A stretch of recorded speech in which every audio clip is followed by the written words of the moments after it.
E aí, povo de Deus, sejam todo mundo bem-vindo ao canal A Bíblia em Família. Iremos aí dar continuidade hoje aí no livro de Êxodo, capítulo 1. Vamos gravar o 1 e o 2, beleza?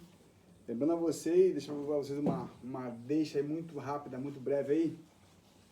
Algo que eu sempre faço assim ao longo da vida, né, no meu estudo aí sozinho em casa, com a Bíblia. Eu procuro também assistir desenho, histórias, filmes, isso aí também me ajuda bastante a compreender a Bíblia e também ler várias e várias vezes, pessoal. Não adianta, não vai resolver você ler a Bíblia uma vez só.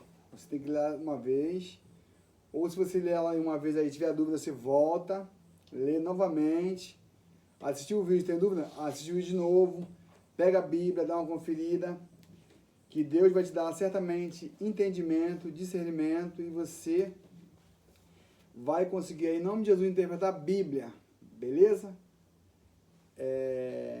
Se você ainda não está nesse nível, em nome de Jesus você vai chegar lá.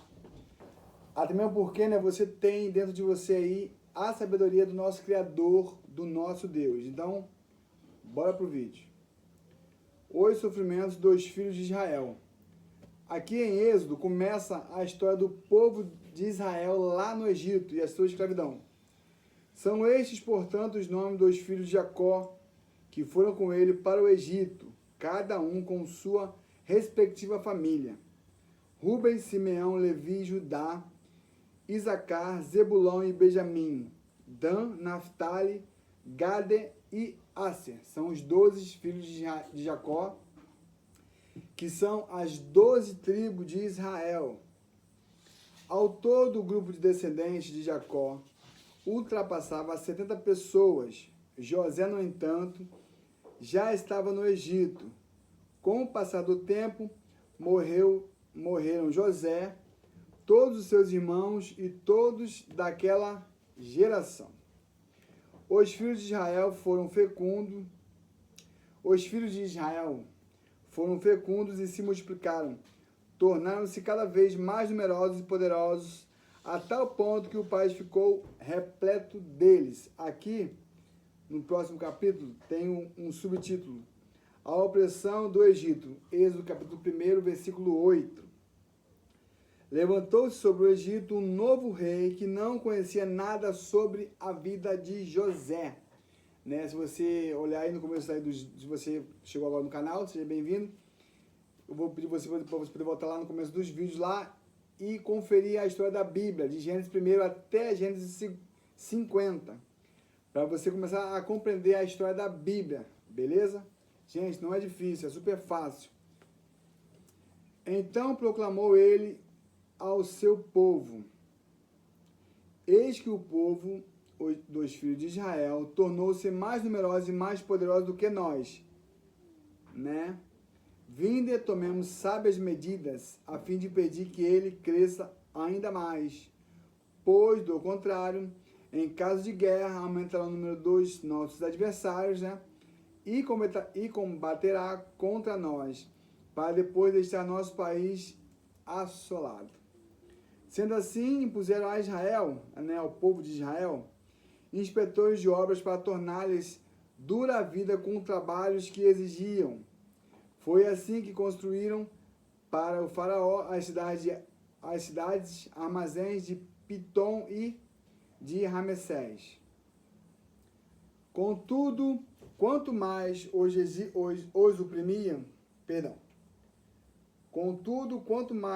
os oprimiam, tanto mais geravam filhos e se multiplicavam.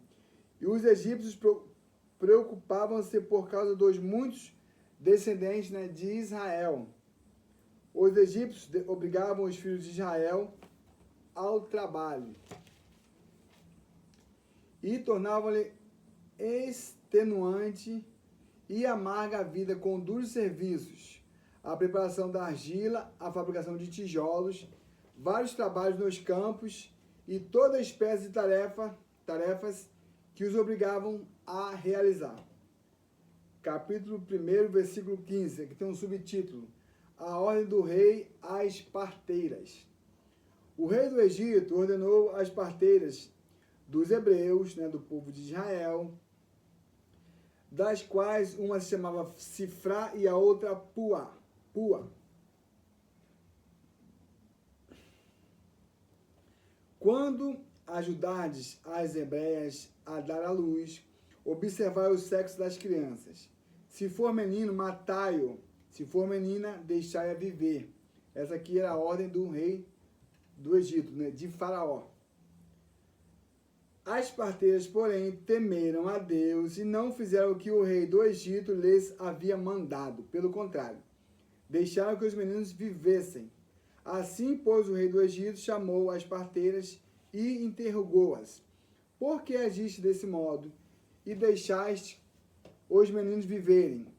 Elas responderam ao Faraó: as mulheres dos hebreus não são como as egípcias, são cheias de vida, e antes que as parteiras cheguem, já deram à luz. As parteiras eram tementes a Deus, e por esse motivo ela foi benevolente para com eles, e o povo ia se tornando cada vez mais numeroso e ainda mais fortalecido. E porque as parteiras temeram a Deus, ele as abençoou, fazendo que também formassem suas famílias. Olha que maravilha.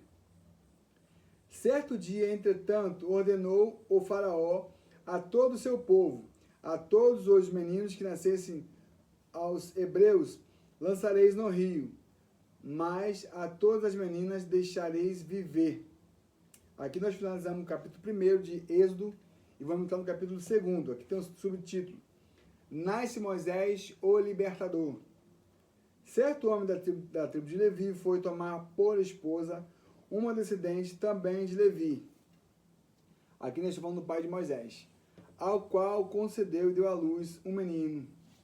Vendo que era bonito e saudável, escondeu-o por 3 meses. E como não pudesse mais ocultá-lo, tomou um cesto de papiro, calefetou com betume piche, colocou dentro seu filho e soltou o cesto entre os juncos à beira do rio. De longe, uma das irmãs do menino observava o que lhe ia acontecer. Entre mentes, eis que a filha do faraó desceu para se lavar no rio, enquanto suas criadas andavam à beira do rio. Ela percebeu o cesto entre os juncos e mandou uma de suas servas apanhá-lo. Abriu, viu a criança. Era um lindo menino e chorava. Enternecida, declarou: é filho dos hebreus. Então a irmã do bebê aproximou-se e sugeriu à filha do faraó: queres que eu vá e te chame uma mulher dos hebreus que possa criar essa criança? A filha do faraó prontamente respondeu: sim, vai. Partiu, pois, a jovem e chamou a própria mãe da criança. Interessante, né? Então a filha do faraó orientou-a: leve este menino, amamenta-o para mim e eu te darei a tua paga, né, o teu salário. A hebreia imediatamente abraçou o menino e o criou. Quando o menino cresceu, ela o entregou à filha do faraó, a qual o adotou e lhe pôs o nome de Moisés, justificando: eu o tirei das águas. Aqui tem outro subtítulo: Moisés mata um egípcio e foge. Capítulo 2, versículo 11. Moisés já era adulto. Um dia, ele saiu para visitar o lugar onde se encontravam seus irmãos hebreus e descobriram como era árduo e exaustivo o trabalho que eram obrigados a fazer. Observou que um egípcio espancava um hebreu indefeso. E como olhasse para um e outra parte e visse que ninguém estava ali, matou o egípcio e o escondeu na areia. Moisés matou o egípcio. No dia seguinte, voltou no momento em que 2 hebreus estavam brigando e disse ao agressor: por que feres o teu próximo? E ele replicou: quem te constituiu nosso chefe e nosso juiz? Acaso queres matar-me como mataste ontem o egípcio? Moisés teve medo e deduziu: com certeza o fato já é de conhecimento público. O faraó, tendo notícia do caso, procurou matar Moisés, mas este, fugindo da vista de todos, foi morar na terra de Midian. Ali se assentou à beira de um poço. Bom, eu pensei comigo, com certeza, Moisés, né? Ele era um filho de uma princesa, né? Lá no Egito. Então, ao contrário dos irmãos deles, dos israelitas, ele tinha uma vida muito boa, né? Então eu acho que Deus pensou assim, bom, esse camarada não vai querer sair do meio do povo para poder fugir. Ele vai ficar porque a vida dele é muito boa. Então Deus permitiu, obrigou ou fez com que Moisés matasse um homem para poder fugir, senão ele não ia fugir dali. A vida dele é muito boa, né, pessoal? Não ia sair de jeito nenhum. Vamos lá. Capítulo 2, versículo 16.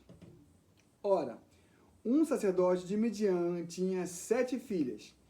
Elas foram buscar água para encher os bebedouros e dar de beber ao rebanho de seu pai. Então alguns pastores aproximaram-se e começaram a expulsá-las dali. Moisés, porém, partiu em socorro delas e deu água ao rebanho. Quando as jovens voltaram a seu pai, Reuel, Jetro, este lhes indagou: por que voltaste mais cedo hoje? Responderam: um egípcio nos livrou da mão 2 pastores, e além disso tirou água conosco e deu de beber ao rebanho. Onde está, pois, este homem? Inquiriu o pai. Por que o abandonaste lá? Convidai-o para que venha e coma conosco.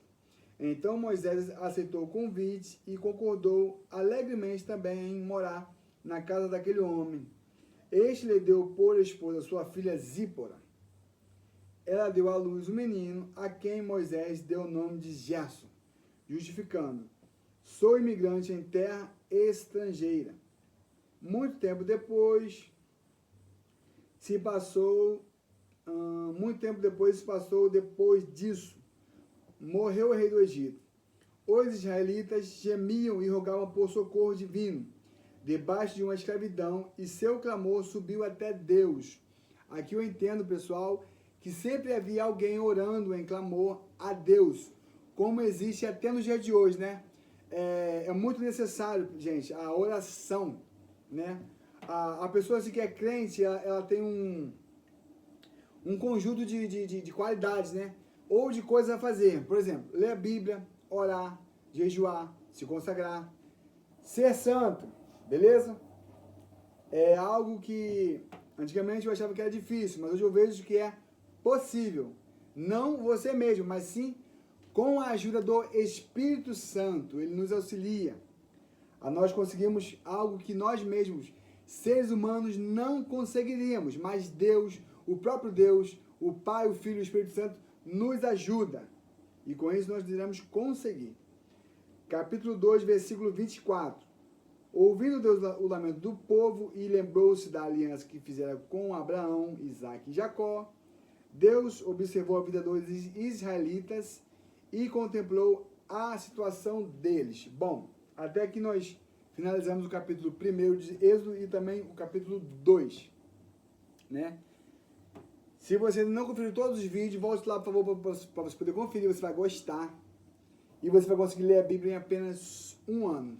Você assistindo de 3 a 4 vídeos por dia, todo dia, você irá conseguir esse feito maravilhoso. E eu te garanto que você vai passar a ser uma pessoa diferente do que você é. Se você é calmo, glória a Deus por isso, você vai passar a ser mais calmo, mais manso e vai se tornar uma pessoa boa, porque a Bíblia, né, nos ajuda muito nisso. A Bíblia nos faz mudar e sermos pessoas melhores. Fique todos na paz, até o próximo vídeo. Mas antes disso, eu gostaria de deixar para você o versículo lá, que está lá em Provérbios. Provérbios capítulo 1, versículo 7, que diz: a sabedoria vem em temer ao Senhor Deus. Pense nisso e até a próxima.